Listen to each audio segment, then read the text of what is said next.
Hello guys and welcome. Today we're doing something a little bit different. So you may have noticed a couple of weeks ago we got a flood of information in the gaming space thanks to E3, and Square Enix, one of the game developers, kindly reached out to me and asked if I would be willing to check out their conference and maybe give a summary to you guys about what's included with their upcoming games and updates. And speaking of updates, while we're here, if you do want to check out the link that I'll post in the description and also the comments, you'll be able to check out the most up-to-date news. But special thanks to Square Enix for sponsoring this video. We're going to jump into it and see what they have to offer. So if you're a Marvel's fan, then Square Enix has kicked off the start of this with a bang, and we're immediately treated to 2 minutes of teaser trailer footage for Guardians of the Galaxy, which will be out on the 26th of October. And I must admit, this is one of the games that I'm really interested in because I do love Marvel. I've watched all the films. I know I haven't read that many of the comics, but I'd love to know more about the lore, and I think that this game's going to actually fill in a lot of the blanks for us. You can actually see in the trailer various characters that are in the comics that aren't in the films or are only just mentioned in the films. So it'll be interesting to see if this game actually builds on the lore of the Guardians of the Galaxy universe. And then immediately after, they do give us a little behind the scenes kind of look at how they're developing the game, as well as some interviews. And then they follow this on, to my surprise, with gameplay, which is fantastic. I thought it was just going to be like a little snippet, but no, they really do treat us here. So for the purpose of this video, I am using the DMC a free version, and this is actually one of my major concerns with the game being fully released. So it's kind of synonymous with Guardians of the Galaxy that they use famous pieces of music from 70s and 80s rock. Everyone knows the theme tunes that they've used and how that's going to tie into the game, because I do believe they use a lot of that music, at least in the trailer, potentially in the game as well. And I don't know how that's going to affect other content creators, because it might make it difficult for us to stream or play these. So hopefully they'll have a DMCA free music version associated, because there are certainly points in the gameplay that suggest that music's going to be prominent. And I mean, it's not Guardians of the Galaxy without awesome music and terrible dancing. So 90% of the time, if I'm going to be playing a game, I choose games that have kind of a branching storyline where I can choose where we go. This one, I'm making an educated guess here, judging by the single mission that we've seen, but that it's more of a linear storytelling experience. And I don't think that's necessarily bad, though it's not something that I tend to go for. And I think that's particularly because in this we're getting kind of the lore of the Marvel universe. It's almost as if we're inside a comic book following the storyline ourselves, with our option to kind of have our say within the group, the little group of rogue misfits. And I think another great thing about this is all the different comedy moments that seem to be popping up, how we can really feel that kind of family group going on where there's banter between everyone. And I think they've really nailed that here. It's a retractable bridge. They used them at the prison I was in. Too bad the controls are on the other side of the giant chasm. What do you not have time to dawdle in this jungle? I shall hurl the creature over the chasm so he may activate the bridge. I may activate a hole through your face! Put me down! It'll be fine. Just curl up in a ball. What? Drax, throw him. No! Very well. Peter? It's okay. He'll land on his feet. Ooh.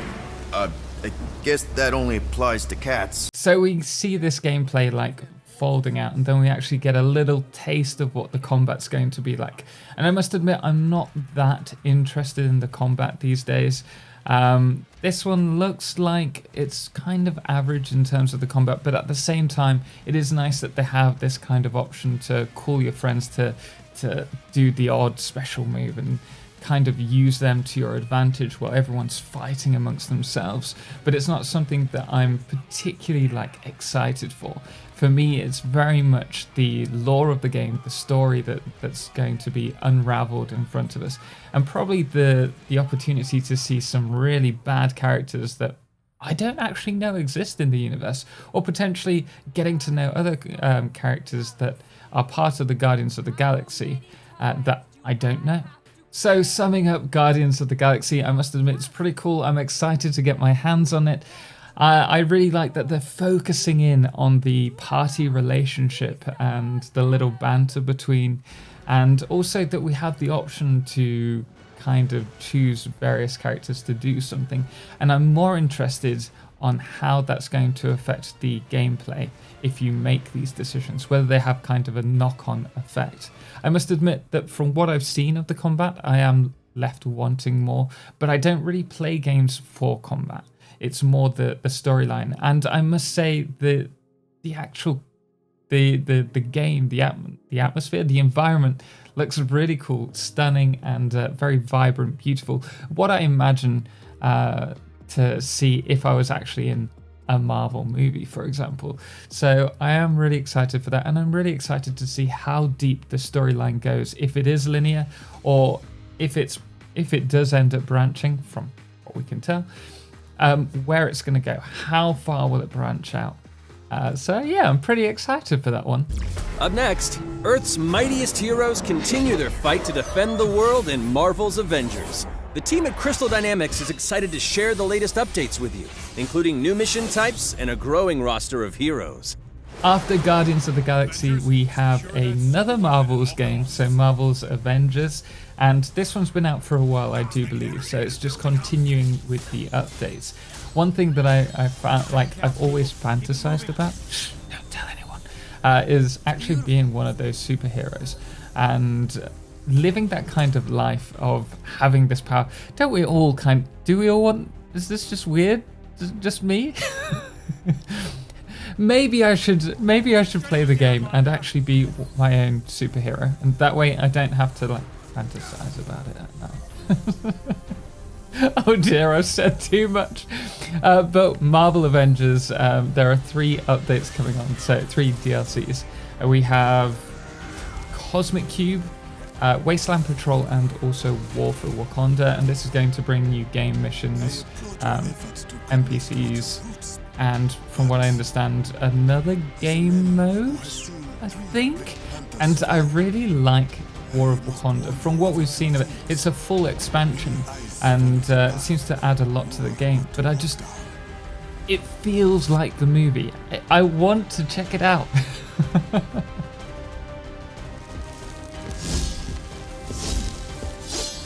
Be honest. You just wanted to show off this suit. It is Claw. Brother, no!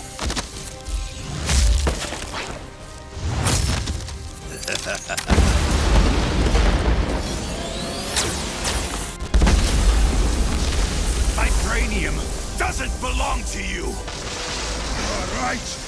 Vibranium does not belong to me. It belongs to Wakanda.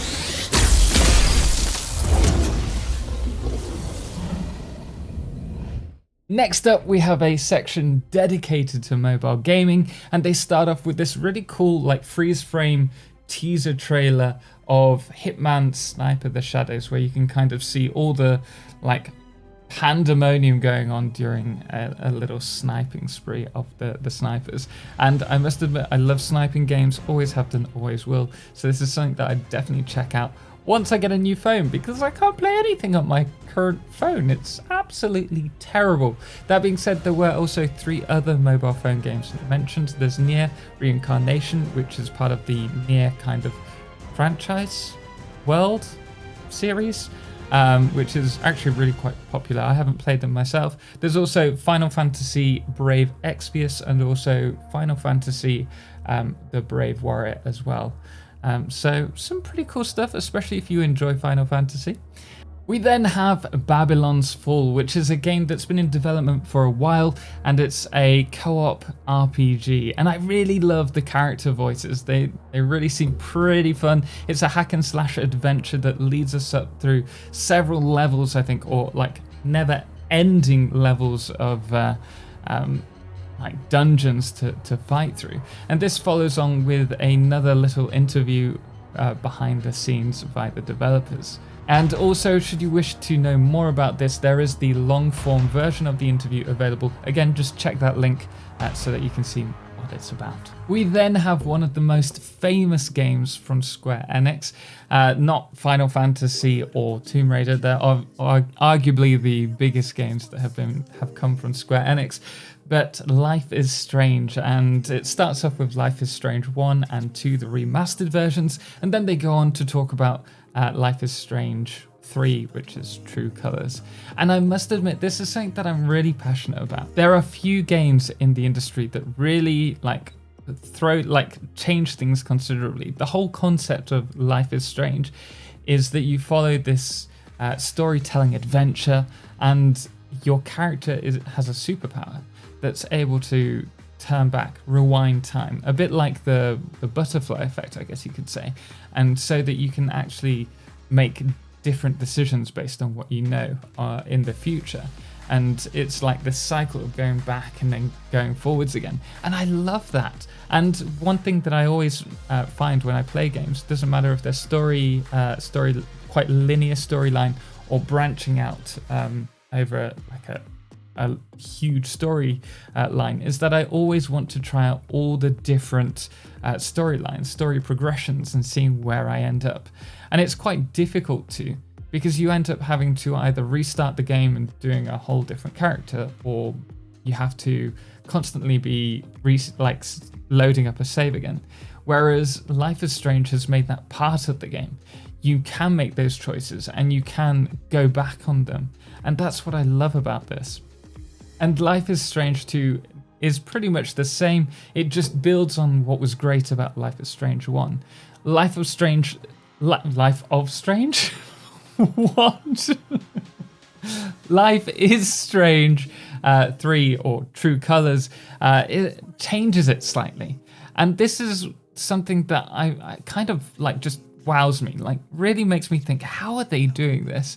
But instead of being able to turn back time, this time you're following another graphic story adventure that your character has the superpower of empathy. So you can find out what other people are feeling within the story. And if I'm honest, this kind of superpower that Alex Chen has of having this feeling of empathy and understanding exactly how someone feels is something that really resonates with me. So if I were to have a superpower, though I would love it to be something like being able to fly or superpower like strength, I think well and truly that it would actually be empathy for me. It's something that I've noticed throughout my life. I find it very easy to put myself in someone else's shoes. And maybe that's why I started training as an actor, because I feel it easy to feel how that character would feel. But the thing is, Life is Strange True Colors will really absorb me because of that, because I feel that I can associate with it. And I'm really genuinely very interested in how they're going to put across this sense or this power of empathy, and also the use of colors, because you can see it throughout, like red being used for anger, or I guess blue for calmness, or the various emotions behind them.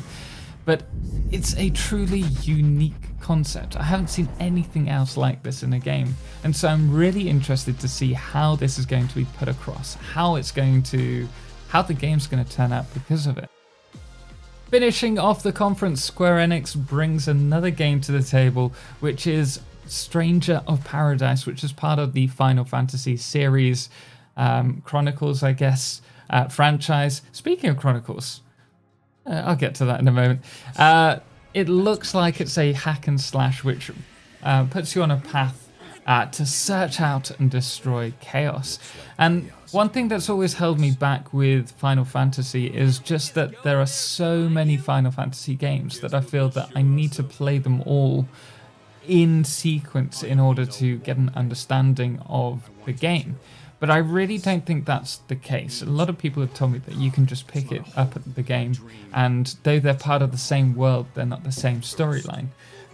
Maybe if you've played the various series, like all the games within it, you do get a little hint at various plot lines that are tied in, but it's not necessary. So really I should return and check out the Final Fantasy series, but I did play it a long time ago. So on GameCube we had Final Fantasy The Crystal Chronicles, and I absolutely loved it. But because after the GameCube I ended up going to university and not having anything to play on, I kind of gave up on gaming for like the first few years of university. Massive shame, but because of that I've never picked up Final Fantasy again. But it's certainly something that I should really like find the time and just have a go. Play maybe the last one or one of the upcoming ones. Because it is Square Enix's like best-selling series. There are so many Final Fantasy games because they're so well received by their audience. So I'm gonna have to check it out, I think. Finishing off with Stranger of Paradise, they left us with some of their previous games to kind of keep us aware of who they are, you know, reassert that branding. And one thing that came up that I really, really wanted to see more of was Forspoken. So this game just looks absolutely stunning, but it's been kept below the radar. I'm gonna have to keep my eye out for it, but I think it's just been shown off in AMD's Fidelity showcase. But it looks absolutely stunning. So I'm going to be checking out the website, link below, to find out more information on that, because it really does look absolutely stunning and I'd love to know more about that. Like I said, if you do want to keep up to date with this kind of news information, because they will be updating this, then do check the link below. It will lead you over to their website where you can see a ton of information already on all their games. With us now having looked over the whole of the conference, do let me know which game you're most excited for out of all the ones that we've shown off. I must admit, I'm really looking forward to checking out more of Guardians of the Galaxy. Really want to play around with Life is Strange True Colors. I'll probably check out Hitman and Forspoken. Like, my ears are like perked up. Is that the right word? But anyway, guys, I want to say a huge thank you to Square Enix for obviously sponsoring this video and giving me the opportunity to showcase this all to you. But thank you so much for watching the video, guys. And thank you so much to all of our amazing supporters, most notably our Solar Eclipse patrons, The Calamity and Cerebral Tag, as well as our Lunar Eclipse patrons, Chris McCabe, Lord of July, and James Irwin, as well as our Blood Moon of the day, which today is Jimmy Rogers. Anyway, guys, until next time, as always, ciao for now.